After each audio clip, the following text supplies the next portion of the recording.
In Victoria now, there's calls to bolster what are called the culture police. I couldn't believe it's culture police. police. Culture police would have the right to enter people's private property, such as farms and houses in Victoria, without the owner's permission to check to see if there's been violations committed of Indigenous cultural sites or heritage or land or any of that sort of thing. This is Orwellian. This is what happens. It's Orwellian, and this is where it goes.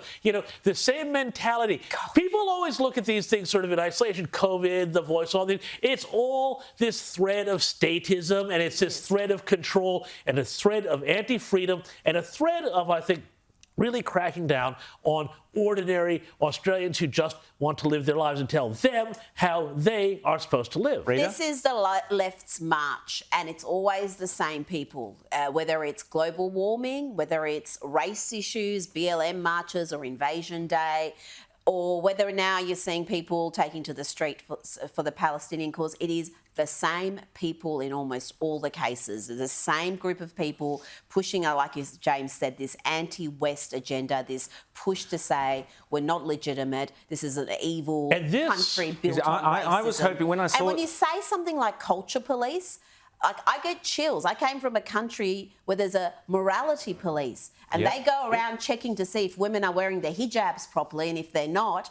they get beaten up and taken to jail. Sometimes they get killed. So when you're talking about anything like this, alarm bells start ringing, and they should start ringing for everybody. Well, when I saw the phrase culture police, James, I was hoping that they'd be down to the Archibalds and a few modern art centres and basically removing anything that was painted or done since the 1970s onwards. But that's a different thing. But you're right, Rita, this is really sinister stuff. Of course, it's come out of Victorian Labor. Culture police wandering around and checking whether you've somehow done something wrong to Aboriginal culture. We saw in WA that bill... partly thanks to this show, by the way, having to be withdrawn, in which if you dug up a few kilograms of dirt, you were offending the rainbow serpent or whoever it was.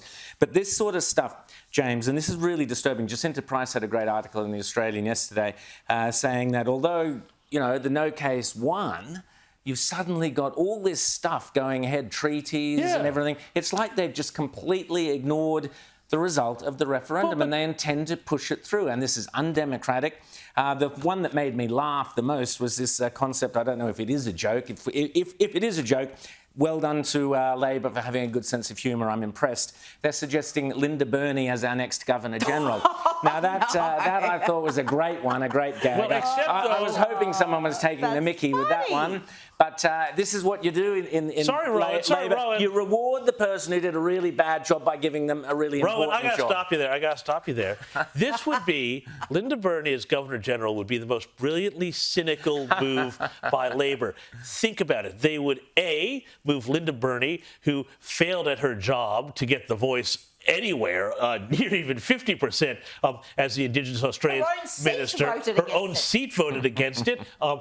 She was a woeful performer in Question Time. I watched her every day of Question Time during that, and she simply could not answer basic questions on it and return to the most basic sort of dot points. Her staff should be sacked for that stuff. But put her in the Governor-General's role, and all of a sudden, it's a great thumb in the eye to the monarchists, because you've got this move to then now make this now an office held by an Indigenous Australian, and then it will then be a push to move that republic and that agenda through another means.